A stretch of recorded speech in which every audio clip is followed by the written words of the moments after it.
Welcome students, आप सभी का एक बार फिर से स्वागत है अपनी इस ऑनलाइन क्लास में। अपनी बात कर रहे थे लेसन नंबर 12 की, जिसके अंतर्गत आज अपने बात करने वाले हैं तरंगाग्र की कि ये तरंगाग्र क्या होता है।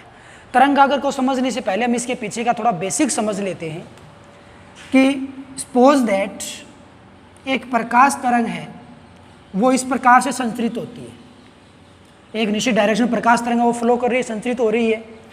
तो यहाँ पे ये जो एंगल है वो 0 डिग्री, यहाँ पे बनेगा 180 डिग्री, यानी कि पाई कह लो। एक चक्कर पूरा होने पर बन जाएगा ये 2 पाई डिग्री एंगल। ये क्या है? ये इनके कला कोण है। कौन से कोण है जी? कला कोण। तो यहाँ पे कितना आएगा? π/2। यहाँ पे कितना आएगा? 270, यानी कि 3 π/2, यानी कि 270 डिग्री। तो 90, 180, 270, 360, इस प्रकार से इसके कला कोण बनते रहेंगे। कहने का मतलब कि जब कोई भी तरंग यहाँ से चल के और यहाँ इस पॉइंट पे पहुँच जाएगी तो उस तरंग के द्वारा अंतरित कोण है, कला कोण है, वो 180 डिग्री होगा। इसी प्रकार वो तरंग यदि यहाँ पहुँच जाती है, उस केस में उस तरंग के द्वारा जो अंतरित कोण है वो 270 डिग्री होगा। इसी प्रकार से जब एक तरंग अपना एक चक्कर पूरा कर लेती है, सपोज दैट यहाँ तक पहुँच जाती है, तो उस तरंग के द्वारा अंतरित कोण है, बनने वाला जो कला कोण है वो 360 डिग्री हो जाता है। मतलब ये हो गया कि वो तरंग कितनी डिस्टेंस मेजर कर चुकी है, तय कर चुकी है, उसके अकॉर्डिंग उसके लिए कला कोण का निर्माण होता रहता है। तो यदि कोई भी तरंग सपोज दैट इस पॉइंट तक आई, तो आप बता सकते हो कला कोण उसने कितना बना दिया? π/2 बना दिया। इसी प्रकार से यदि एक तरंग और होती तो दोनों की कलाओं के बीच में जो अंतर होता वो कलांतर बन जाता। हालांकि हमें कलांतर की यहाँ पे आवश्यकता नहीं है, अपने यहाँ पे मोस्टली कला कोण को देखना है कि कला कोण क्या होता है। तो कोई भी तरंग एंगल के रूप में जितने डिग्री आगे मूव करती है वही उसका कला कोण बन जाता है। अब जैसे यहाँ पे एक प्रकाश स्रोत है, सपोज दैट कोई बल्ब है या अन्य कोई प्रकाश उत्सर्जित करने वाला कोई भाग है। एक तरंग इस दिशा में जाएगी इस प्रकार से, एक तरंग इधर को भी निकलेगी कुछ इस प्रकार से, एक तरंग इस डायरेक्शन में भी जाएगी कुछ ऐसा होगा, एक तरंग इधर भी आएगी कुछ ऐसा सिस्टम होगा, और भी बहुत सारी तरंगें निकलेंगी सपोज दैट इस प्रकार से, और भी तरंगें इस प्रकार से। मतलब जो भी तरंग निकलनी है वो हर संभव दिशा में निकलनी है, कुछ ऐसा सिस्टम होना है। ओके, तो इसके साथ में समझने के लिए मैं एक तरंग और ले लेता हूं। यहां पे मैंने एक तरंग और मान ली, ऐसी कुछ तरंग है।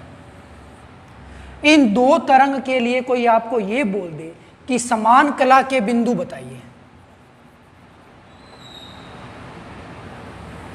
इन दो तरंग के लिए समान कला के बिंदु कोई आपसे पूछ ले तो क्या कहोगे? यहाँ पे कला कोण कितने डिग्री बनेगा तरंग के लिए? 180 डिग्री। तो इस ए कोण के संगत जो इस दूसरी तरंग में पॉइंट होगा वो बी होगा। मतलब ए और बी समान कला के बिंदु हैं। क्यों? क्योंकि यहाँ पे भी पहली तरंग 180 डिग्री कोण बना रही है और यहाँ भी दूसरी तरंग 180 डिग्री कोण ही बना रही है। तो दोनों तरंगों के लिए कला कोण यहाँ पे समान हो गए, तो ये ए और बी समान कला के कोण होंगे। इसी प्रकार यदि मैं इस पॉइंट की बात करूँ, जिसको मैं सी नाम देता हूँ, इसके लिए जो कला कोण समान का बिंदु होगा वो ये होगा डी पॉइंट। तो सी और डी है वो समान कला के बिंदु हो जाएंगे, क्योंकि इन दोनों ही बिंदुओं पे कला कोण है वो 270 और यहाँ भी 270 डिग्री मेजर हो रहा है। तो इसमें से यदि आपको समान कला के बिंदु तलाश करने होते हैं तो आप दो तरंगों के लिए वो कोण तलाश कर लीजिए जहाँ पे कला कोण समान बनता है, और उन्हीं बिंदुओं को आप समान कला के बिंदु कहोगे। ओके, अब हमें बात करनी है तरंगाग्र की। ये चीज़ क्लियर हुई ना कि समान कला के बिंदु आप कैसे तलाश करोगे, इस चीज़ का ध्यान रखना। और एक इंपॉर्टेंट बात, यदि ये दोनों तरंगें एक ही माध्यम में संचरित होती है, जैसे या तो ये हवा में चलें या ये निर्वात में चलें या फिर ये अन्य जल या किसी अन्य माध्यम में चलें, माध्यम समांगी होना चाहिए, एक ही माध्यम होना चाहिए। उस केस में इन तरंगों का जो वेग होगा वो समान होगा। वेग जो होगा वो क्या होगा? समान होगा। और समान कला के जो बिंदु होंगे वो हमें प्रारंभिक बिंदु से समान दूरी पे मिलेंगे। मतलब मान लो कि ये समांगी माध्यम में दोनों तरंगें संचरित होती हैं और ये 2 मीटर की दूरी पे 180 डिग्री का कोण अंतरित कर लेती है, तो ये तरंग भी 2 मीटर की दूरी पे ही 180 डिग्री का कोण अंतरित करेगी, यानी कि कला कोण 180 डिग्री का होगा। यदि 360 डिग्री कोण 4 मीटर की दूरी पे बनता है, कला कोण 4 मीटर की दूरी पे प्राप्त होता है, तो यहाँ भी 4 मीटर की दूरी पे कला कोण 360 डिग्री प्राप्त होगा। कहने का मतलब समान कला के जो बिंदु होंगे वो समांगी माध्यम के कारण प्रारंभिक बिंदु से समान दूरी पे बनेंगे। तो आप समान दूरी पे बिंदु ले लीजिए, वो उन दोनों तरंगों या सभी तरंगों के लिए समान कला के बिंदु बन जाते हैं। तो तरंगाग्र को समझने के लिए हमें समान कला के बिंदुओं को पहचानना कंपलसरी होगा। चलो इसको अब अपने समझते हैं कि तरंगाग्र क्या होगा। सो सपोज दैट कि अपने पास ये एक प्रकाश स्रोत है जिससे हर संभव दिशा में तरंगे जा रही है। अपने कुछ एक तरंगों को लेंगे और समझेंगे। फिर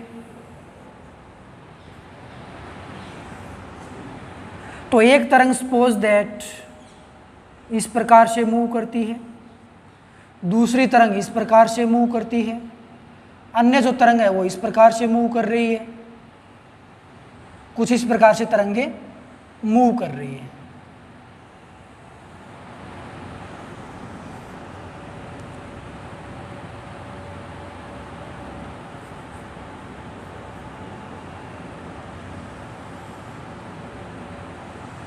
कुछ ऐसा सिस्टम अपने पास है, बहुत सारी तरंगे हर संभव दिशा में जा रही है।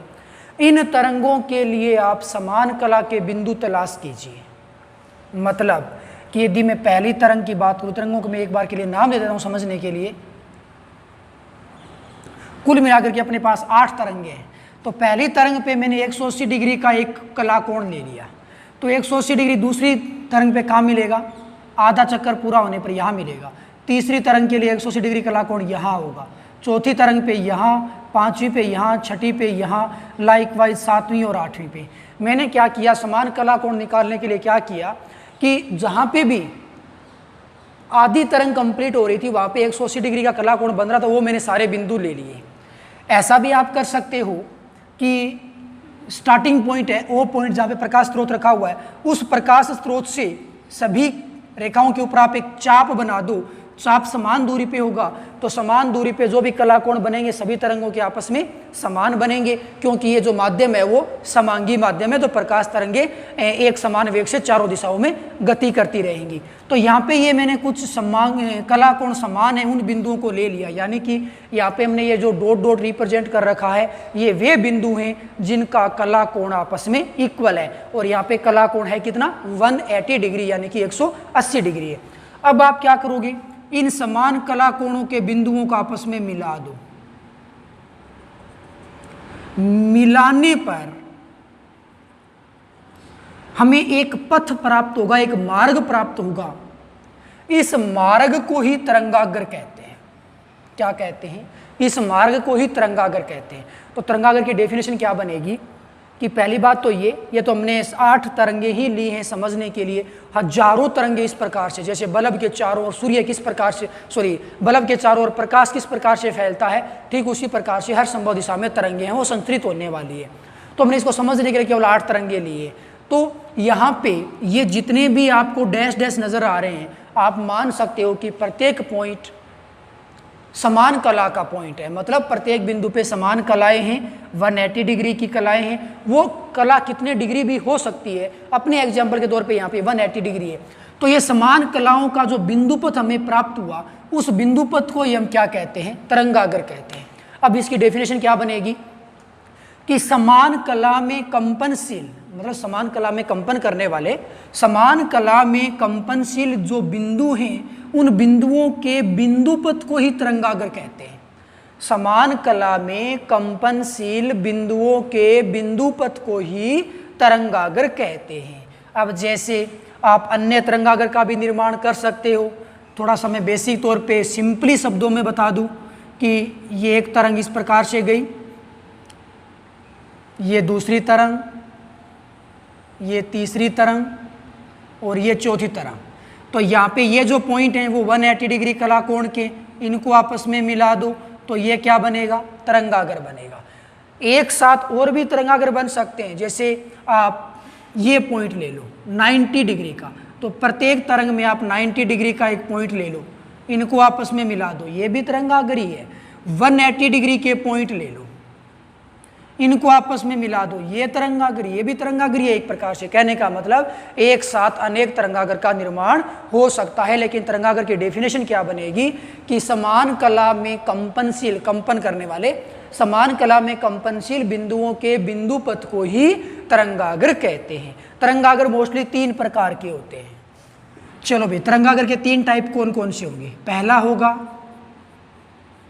गोलीय तरंगाग्र,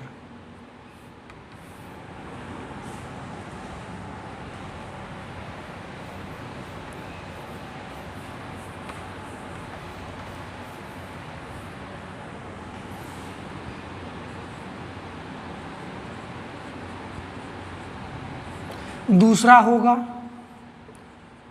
बेलनाकार तरंगाग्र,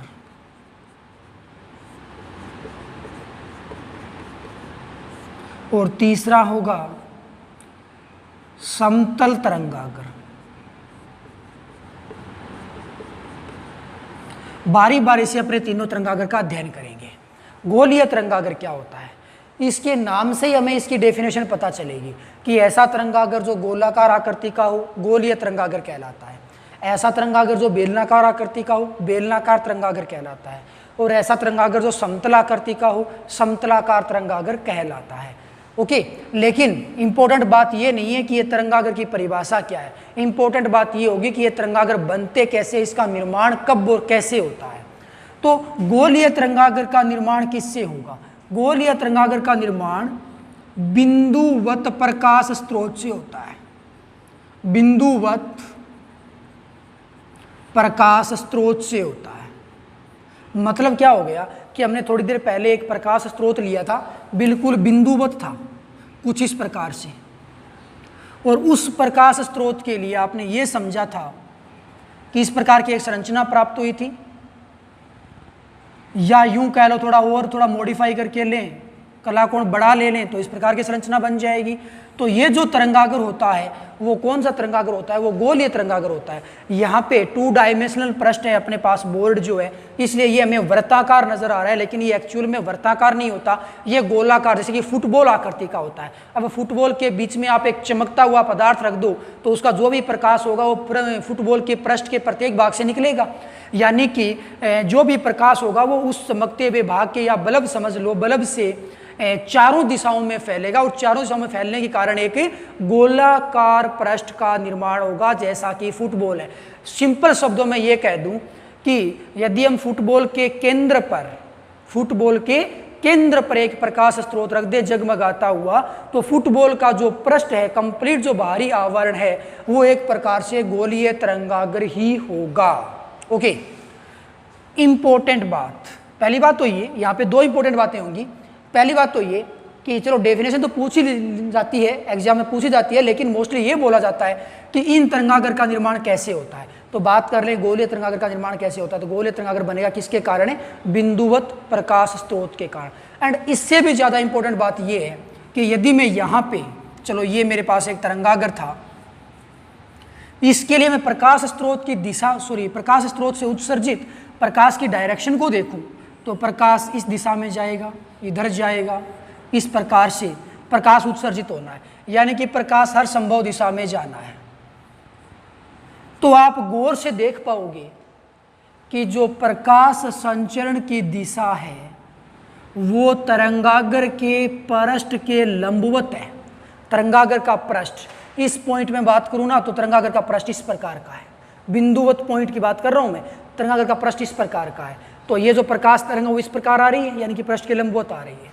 आप इस पॉइंट की बात कर लो तो इस तरंगाग्र का पृष्ठ है वो इस प्रकार का है, ऐसा कुछ पृष्ठ है, तो प्रकाश तरंग है वो लंबवत जा रही है। आप किसी भी पॉइंट की बात करोगे ना तो संचरित होने वाले जो प्रकाश की डायरेक्शन होगी, यानी कि संचरित होने वाला जो प्रकाश होगा वो हमेशा आपको तरंगाग्र के पृष्ठ के लंबवत प्राप्त होगा। तो हमेशा ध्यान रखना कि यदि आपको कोई तरंगाग्र दे दे और आपसे प्रकाश संचरण की दिशा पूछ ले कि प्रकाश संचरण की दिशा को प्रदर्शित कीजिए, तो हमेशा ध्यान रखोगे तरंगाग्र के पृष्ठ के लंबवत प्रकाश संचरण की दिशा होगी। तो ये तो बात होगी गोलीय तरंगाग्र की। तो गोलीय तरंगाग्र किससे बनेगा? बिंदुवत प्रकाश स्रोत से। अब अपने बात करते हैं बेलनाकार तरंगाग्र की। किसे कहोगे बेलनाकार तरंगाग्र? वह तरंगाग्र जो बेलनाकार आकृति का हो, बेलनाकार तरंगाग्र कहलाता है। इसका निर्माण किससे होता है? इसका निर्माण रेखीय प्रकाश स्रोत से होता है। रेखीय प्रकाश स्रोत से होता है। कैसे? कुछ ऐसे, जैसे कि सपोज दैट अपने पास रेखीय का मतलब एक रेखा के रूप में प्रकाश स्रोत है। जैसे अपने घरों में जो बड़ी वाली डंडीनुमा ट्यूबलाइट होती है, वो एक प्रकार से रेखीय प्रकाश स्रोत है। वो बड़ी वाली ट्यूबलाइट शायद आप समझ गए होंगे, ट्यूब वाली ट्यूबलाइट। ओके, तो यहाँ पे इस प्रकार से एक रेखीय प्रकाश स्रोत हो गया। तो भाई उस प्रकाश स्रोत से, यानी कि वो ट्यूबलाइट ही समझ लो एक प्रकार से, जो प्रकाश तरंगे जाएंगी वो हर संभव दिशा में निकलेंगी। कुछ इस प्रकार से, कुछ तरंगे इधर भी जाएंगी, यानी कि एवरी पॉसिबल डायरेक्शन में। हम कुछ एक डायरेक्शन में प्रकाश तरंगों को मान लेते हैं इस प्रकार से। अब यहाँ पे आप तरंगों की कल्पना कर लो और समान कला के समान बिंदु आप तलाश कीजिए, तो समान डिस्टेंस पे मेजर कर लो। सपोज दैट ये हो गया, तो समान दूरी पे आप पॉइंटों को तलाश कीजिए। समान दूरी पे पॉइंट आपको कुछ इस प्रकार से मिलेंगे। कुछ ऐसा आपको सिस्टम प्राप्त होगा। ये समान दूरी पे पॉइंट है, इसका मतलब ये समान कला के बिंदु हैं। ओके, अब ये समान कला के जो भी बिंदु हैं इनको आपस में मिला दो।